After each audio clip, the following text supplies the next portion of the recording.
This video is a little bit late because our Wandering Alabama adventure happened on the last weekend in March, and I had to get all of the pieces together, but here it is, here we go. For the month of March, Katie and I explored Birmingham, Alabama, the most populous city in the state. Birmingham, sometimes called the Magic City, or the Pittsburgh of the South, was founded in 1871. It was named after Birmingham, England because, like Birmingham, England, it was planned to be an industrial city. The location was picked because of its proximity to large deposits of iron ore, coal, and limestone, the three raw materials that are used to make steel. The first stop on our adventure was Sloss Furnaces, where pig iron was produced from 1882 to 1971. Pig iron, also known as crude iron, is a brittle iron ingot that is mostly used to make wrought iron and steel. Sloss Furnaces is now a National Historic Landmark and can be toured for free, which is absolutely wonderful. Also, it's supposedly haunted by the former iron workers. It's even been featured on Ghost Hunters and Ghost Adventures. And every October they have a huge haunted house there called Sloss Fright Furnace. Katie and I actually went to Sloss Fright Furnace in college, but I didn't enjoy it because I don't like haunted houses. But these are some of the things you can see if you tour Sloss Furnaces.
So this next part is not so much a historical thing, but I wanted to include it anyway. After we toured Sloss, we were trying to figure out what we wanted to do for lunch, and Katie asked her dad for a few suggestions of restaurants around that area. And he suggested a few of them, but they were all closed because we checked. And finally, the last one he said was a little bit out of the way, but Katie said, wow, that sounds really good, because she'd been there several times before, but I'd never been there. So she tried to describe the restaurant to me. Basically, her description was that it's kind of like the Soup Nazi in Seinfeld. If you get in line and you don't know what you want, they will get angry and yell at you. It's possible that they could even make you cry. Needless to say, after her description, I told her she wasn't selling it very well, and I was afraid I would have a panic attack just going there. But, you know, we went anyway. And neither of us cried, and the food was great. So if you're ever in Birmingham and you'd like to have a panic attack, go try out Nikki's West. What a great commercial for that place. But the food was really good.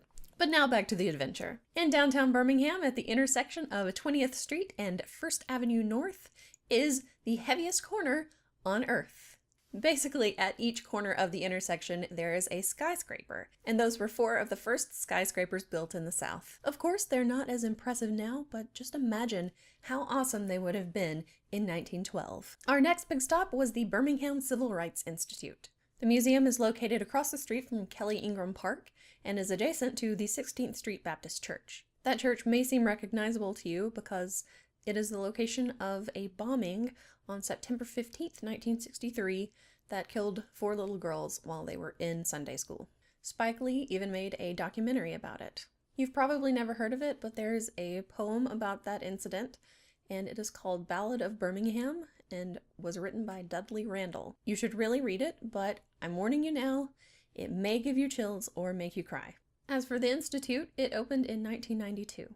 The museum focuses on the lives of African Americans in Birmingham and the struggles of the civil rights movement in the 50s and 60s. While its main focus is on Birmingham and other parts of Alabama, other cities like Montgomery and Selma, it does have a lot of information about the civil rights movement around the country. For instance, there's a whole section of it on the Freedom Riders, and there's another on the March on Washington. It's a very informative and interesting museum, and I would definitely recommend it. Across the street at Kelly Ingram Park, you can find several sculptures that depict different moments in the civil rights movement. Unfortunately, the sky was looking a bit stormy by the time that we left the museum, so we didn't really have time to go out and explore the park and look at all the sculptures there. Luckily, it ended up not storming because our next destination was the Birmingham Botanical Gardens. The Botanical Gardens have over 12,000 different types of plants. They also have outdoor sculptures.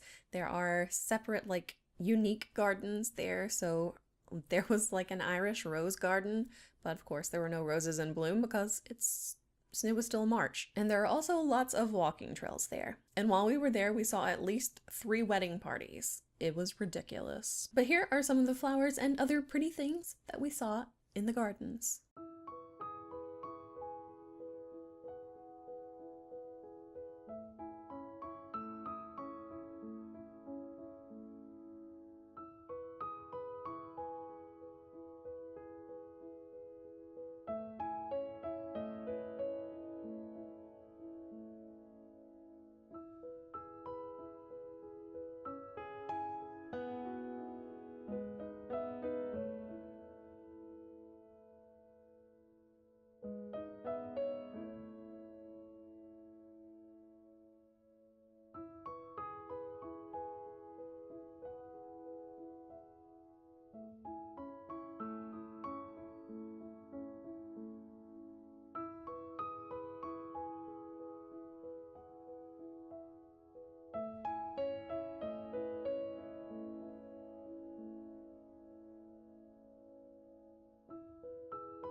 Before we left the gardens, we stopped by the gift shop and I picked up this little guy. His name is Frank.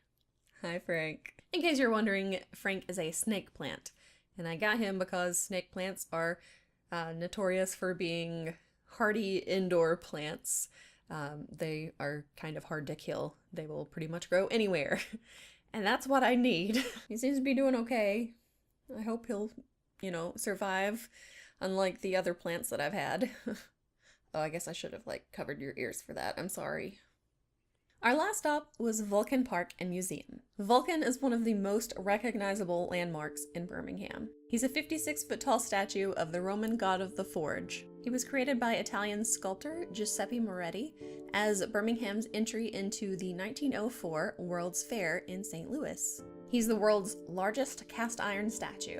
Vulcan stands atop a 126-foot pedestal on top of Red Mountain.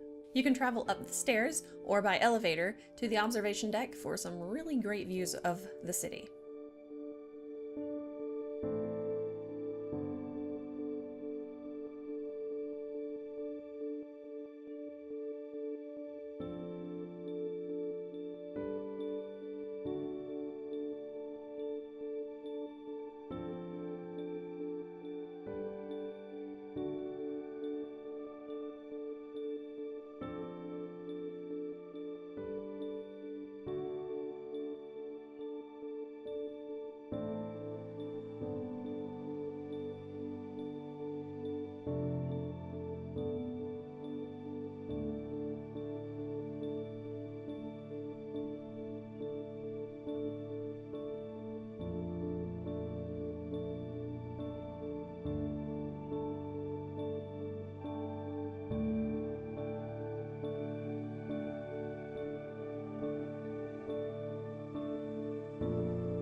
Katie decided that we should walk up the 15 flights of stairs.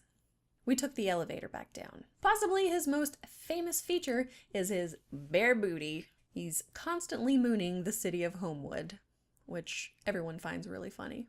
Vulcan even has a girlfriend. I know, it sounds weird, a statue having a girlfriend, but on top of the Alabama Power Building across the city is Miss Electra. She's a lot smaller than he is, but she is really pretty. By the time we left Vulcan, the sun was about to go down, so we headed home. There are lots of other things to do in Birmingham, but those were just a few highlights. I don't know yet what we're going to do for April, but I'm sure whatever it is will be really fun. I'm looking forward to it anyway, and I hope that you are too. So I will see you guys next time.